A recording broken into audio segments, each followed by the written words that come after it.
আজকে আপনাদের সাথে একটা খুবই ব্যাড এক্সপেরিয়েন্স শেয়ার করব আমাদের লাইফে। আর সেটা হচ্ছে গরিব হওয়াটা আমার কাছে মনে হয় না যে পাপ। তো আমি কিন্তু শুরুতেই বলে নিচ্ছি, আমি খুবই গরিব ঘরের সন্তান। আমার বাবা মা খুব একটা বড় লোক না, খুব একটা কি, আমি আসলেও গরিব ঘরের সন্তান।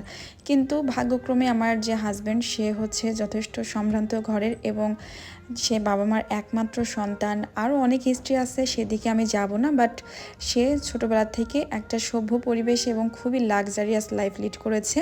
তো ভাগ্যক্রমে তার সাথে আমার বিয়ে হয়। তো যাই হোক, কথা বাড়াই না, অন্য যে ব্যাপারটা নিয়ে কথা বলবো সেটা আপনাদের সাথে শেয়ার করি।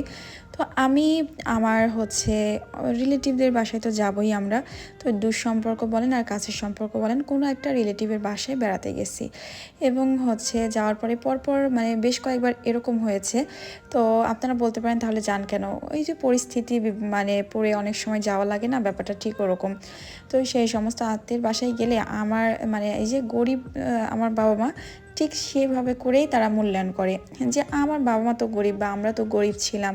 তো তারা এমন অ্যাটিটিউড করে যে আমরা মনে হয় সব কিছু খেয়ে ফেলবো, এমন কি বলবো। তো তাদের বাসায় যখন ইনভাইট করে আমরা গেছিলাম, যাওয়ার পরে তারা আমাদেরকে গরু মাংসটা সবার লাস্টে নিয়ে আসছে, আর আগে যে আইটেমগুলো নর্মাল আইটেমগুলো থাকে সেগুলো আগে নিয়ে আসছে।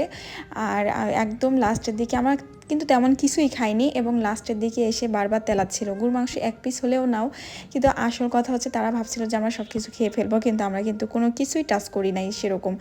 ইভেন পরবর্তীতে যেবার গেছি কিছু কিছু খাবার সামনে দেখানো হয়েছে, বাট তার আগেই সরিয়ে ফেলা হয়েছে। তো আমি বলি কি, তাহলে মানুষকে ইনভাইট করো কেন? তোমরাই যদি হচ্ছে গিলতে না পারো, তোমাদের যদি এতই দিলাতা ছোট হয়, ছোট লোকগুলা, মানুষ বড় লোক হলে বড় লোকই মন মানসিকতা বড় হয় না। ঠিক আছে, অনেক গরিব আছে যাদের মন মানসিকতা অনেক বড়, আত্মীয় স্বজন গেলে অনেক বেশি খুশি হয়, কি করবে না কি করবে কি সামনে দিবে এরকম ফাটুক চিরুক যতই গরিব হোক না কেন ধার দেনা করে হলেও আত্মীয় সম্মান করে।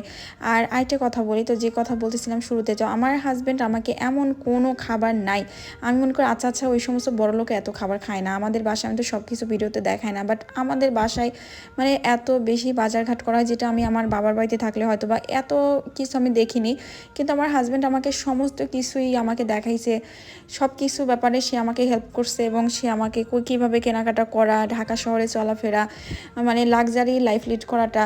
কিন্তু এখন আমাদের ফিনান্সিয়াল একটু ক্রাইসিস যাচ্ছে, এটার ব্যাপারে আমি না বলি, কারণ প্রত্যেকটা মানুষের লাইফে কিছু পার্সোনাল রিজন থাকে। কিন্তু আমার হাজব্যান্ডের যে নিজের বাবার বাড়ি থেকে শুরু করে তারা কিন্তু অনেক বেশি রিস্ক। এখন আমরা যেভাবেই থাকি না কেন তারপরেও আলহামদুলিল্লাহ আছি। আর এত এক্সপেন্সিভ জিনিসপত্র আমরা কেনাকাটা করি, আমরা খাই, মাছ মাংস আমাদের প্রতিদিনই খাওয়া হয়। কিন্তু কিছু কিছু আত্মীয় স্বজন এমন ছোটো লোকই করে, মনে হয় যেন আমরা কোনো দিনও খাবার চোখে দেখিনি, আমাদের সামনে দিলে হয়তো আমরা সব খেয়ে ফেলবো। কিন্তু পরপর যে দুইবারই এরকম করছে, আমরা এটা নিয়ে মজা করছি, হাসছি, বাট তাদের বাসায় আমরা কিছুই খাইনি। হয়তো সে আমার ভিডিও দেখলে তারা একটু জ্বলবে, আই ডোন্ট কেয়ার।